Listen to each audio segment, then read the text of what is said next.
नमस्कार, मैं गुप्तेश्वर पांडे, डीजीपी बिहार। ये वीडियो इसलिए बना रहा हूं कि बहुत लोगों को कंफ्यूजन है कि तीसरे चरण के लॉकडाउन में शायद कुछ छूट है।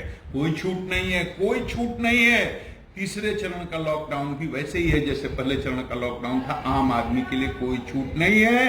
केवल ऑरेंज जोन में कुछ कंस्ट्रक्शन एक्टिविटीज, कुछ सरकारी कामकाज के लिए अलाउ किया गया है। विशेष परिस्थिति में कुछ दुकानें खोलने का संबंधित जिला प्रशासन निर्णय ले सकता है। बाकी कोई दुकान नहीं खुलेगा, कोई शॉपिंग कॉम्प्लेक्स नहीं खुलेगा, कोई मॉल नहीं खुलेगा, कोई सिनेमा हॉल नहीं खुलेगा, कोई भी नाई की दुकान, सैलून, तंबाकू, पान गुटखा की दुकान कुछ भी नहीं खुलेगी। स्कूल, कॉलेज, कोचिंग इंस्टीट्यूट सब बंद रहेंगे पहले ही की तरह। इसलिए इस बात को अच्छी तरह समझना है। मोटरसाइकिल पर पास लेकर के सिर्फ एक आदमी ही चल सकता है, दो आदमी नहीं। और पास लेकर के गाड़ी में भी बहुत जरूरी काम से कहीं जाना हो तो ड्राइवर के अलावा सिर्फ दो आदमी बैठेंगे।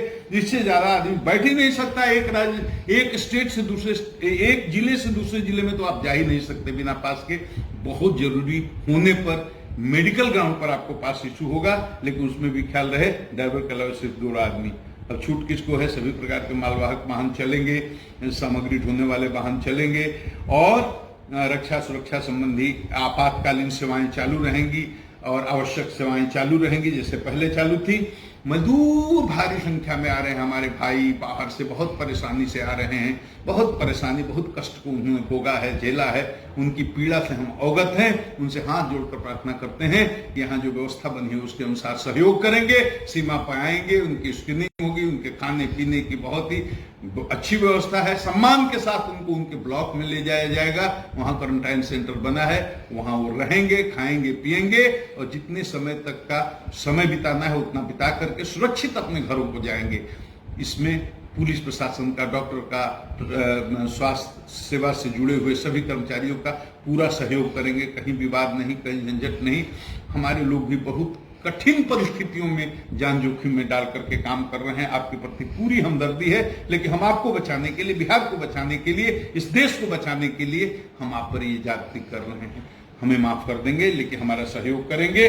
बेटे बेटियां, छात्र छात्राएं देश के कोने कोने से आ रहे हैं। वो भारत के भविष्य हैं, भारत की तकदीर हैं, बिहार के आन बान शान हैं। उन्हें तो बहुत ही मर्यादा का, बहुत ही अनुशासन का पालन करना है। और पुलिस पर हमले भी कहीं कहीं हो जाते हैं। मैं उन लोगों को कहना चाहता हूं कि पुलिस पर, प्रशासन पर और मेडिकल के कर्मचारियों पर कोई भी अगर हमला करता है बहुत ही जघन्य अपराध है। उनके साथ सख्त कानूनी कार्रवाई की जाएगी। सैकड़ों लोगों को जेल में भेजा गया है और बाद में उनका गुंडा पंजी में भी नाम लिख दिया जाएगा ताकि आगे के लिए उनको बहुत परेशानी हो।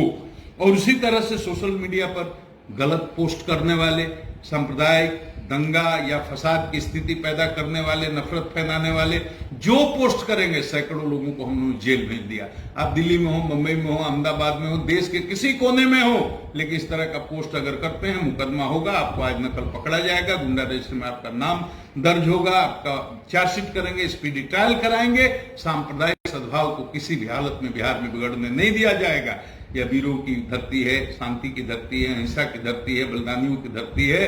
ये पीरों, मौलवियों और साधु संतों, ऋषियों मुनियों की धरती है। इस धरती की गरिमा को बनाए रखने में हमारा सहयोग करें। और बिहार की जनता को मैं प्रणाम करता हूं कि आपके सहयोग से ये लॉकडाउन सफल हुआ है। आपके सहयोग से ही अभी तक बिहार बचा है। बचाएं, आगे वाला समय और खतरे का है, बहुत खतरा सामने है।